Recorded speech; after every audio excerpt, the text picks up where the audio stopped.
Assalomu alaykum, hurmatli o'quvchilar. Bugungi mavzumiz, ya'ni sizlar bilan stiker yasash edi. Darsda ham ko'rib chiqdik, shu botdan foydalansak bo'ladi dedim.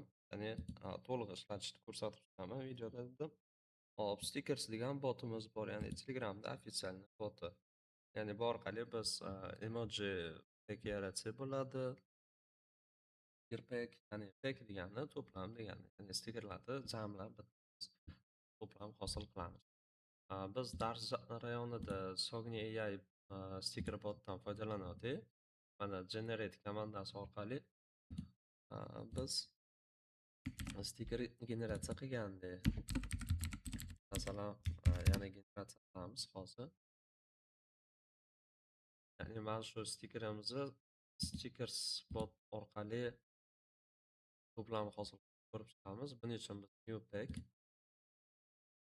botga start berganlaringda o'zini shartlari bor. Ya'ni 512 pikselga 512 kvadrat shaklda PNG yoki BBP formatda bo'lishi kerak. Biz endi Telegramda tayyor botdan foydalanganimiz uchun biz formatlar nimani to'g'irlashimizga hojat yo'q. Sababi botni o'zi hamma narsani qilib beradi. Biz shunchaki bu botga new pack qilganimizdan keyin sticker packimizni nomini sotib o'quvchilar uchun masalan o'quvchilar uchun deymiz. Mana aytganimdek format so'rayapti 512 ga 512 ga PNG yoki BP. PNG format, ya'ni arqa foni yo'q rasmdagi PNG deyiladi hamda yuqori sifatli rasm. Hop, endi biz nomini yozdik. Endi bizga nimani so'rayapti? Stikeringizni yuboring deyapti. Hop, biz endi stikerimizni mana buni tanlaymiz. Hop, stickers botga shunday yuboramiz. Yuborsa bizga shunga mos bo'lgan stikerni yuboring deyapti. Masalan, biz mana bu stikerni tanlaymiz. Enterni bossam, mana stikerimiz ketdi. Emojisi. Ya'ni biz mana bu stikerni tanlaganimizda arqa fonida kichkina mana shu stikerimiz turadi. Hop, endi yana bitta jo'natamiz. Tepada generatsiya qilganim bor edi. Salom degan. Olaman, stickersga yuboraman. Qachonki men to'xtatmoqchi bo'lsam, publish komandasini bosib yuborishim kerak bo'ladi. Ya'ni bu yerda yana jo'nataman. Jo'natsam bo'ldi. Endi men publish qilaman. Ya'ni publish degani nima deydi? Ommaga taqdim etish shunaqa ma'noda.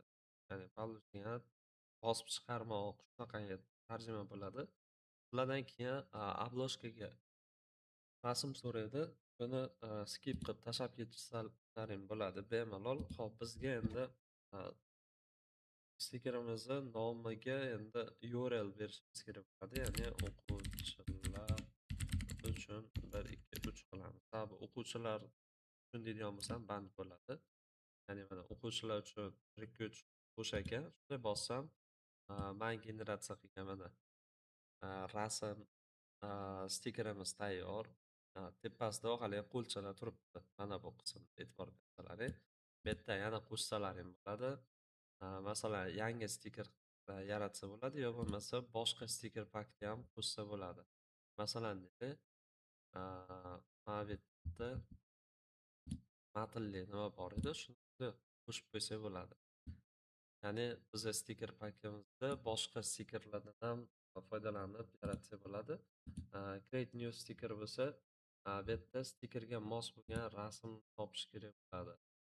Ya'ni shunaqangi nimasi bor, PNG formatda o'zingiz tayyorlagan bo'lishingiz kerak.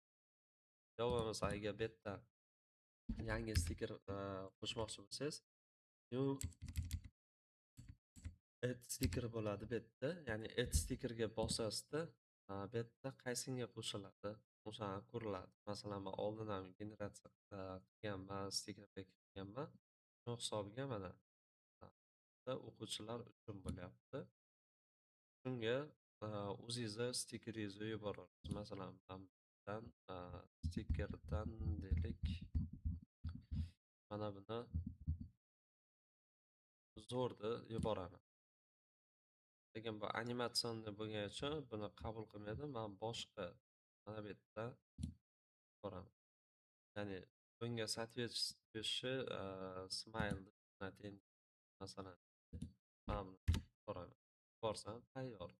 Dandi, ya'ni yakunlandini bossam, tepada man o'zimni linkimdan kiradigan bo'lsam, bu yerda mana qo'shiladi. Ba'zi bir nimalarda masalan stikeringizni boshqa odam ishlatib turgan bo'lsa, сразу yangilanma kursor orasida yangilanadi narsa. Ya'ni stikerimizdan shunday foydalanib bo'ladi. Endi stikerimizni masalan ma'lum bir gruppaga stiker biriktirmoqchi bo'lsangiz ham buni imkoni bor. Masalan, mana bu gruppam bor. Stiker bo'limiga kiradigan bo'lsam, mana shu gruppamni o'zini stikerini belgilab qo'ysam bo'ladi. Bu qanday bo'ladi? Ya'ni organizda o'zini stikerini belgilash nimasi bor, sozlamalar. Actionsda to'xtamasdan, ya'ni mana shu appearance tushunib turadi. Mana shu yerda sozlamasida, ya'ni stikerlarni stiker qo'shish gruppa hozir boshqa akkauntda ko'rsatib beraman. Ya'ni bormi?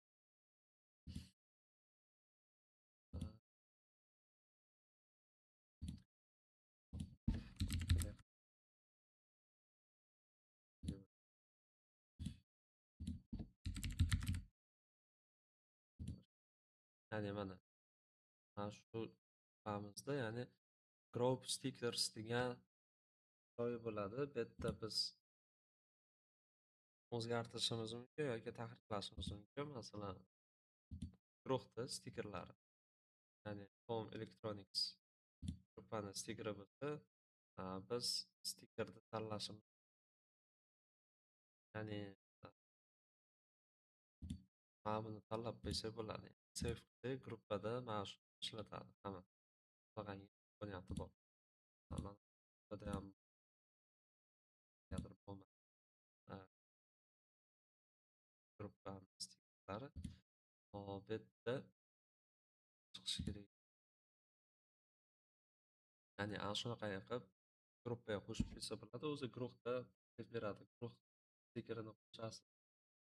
Siz qaysi gruppada admin bo'lsangiz yoki guruh egasi bo'ladigan bo'lsangiz, sizga shunaqa taklif bildiradi. O'sha orqali bemalol o'zingizni stikeringizni ishlatsangiz bo'ladi. Endi stikerda bo'lishni ko'rsataman. Ya'ni stiker spot qilib, mana bu yerda generatsiya qilgan linkni olish mumkin, yo bo'lmasa mana bu qismdan foydalansak bo'ladi. Hop, status qilamiz. Statusdan bu yerdan nimani o'qtiramiz. Masalan, ko'chalar yo bo'lmasa mana yerda alfavit degan mani nimalarim bor. Masalan, harflardan qilingan bu. Mana shuni kiraman. Mana bu yerdan share stickers qilib, yo bo'lmasa mana shu stikerni yuborib qo'yishim. Ya'ni Ctrl V qiladigan bo'lsam, alfavit by traveling qo'yib ketgan manzili. Ya'ni mana shu stikerda bemalol foydalansa bo'ladi. Ya'ni asosiy ko'rib chiqqan narsamiz shu bu. Stiker yaratish, tish, ya'ni sun'iy intellekt asosida ishlashni ko'rdik. Cognitive AIda sizlar bilan dars jarayonida video ham generatsiya, ya'ni mana shulardan iborat edi.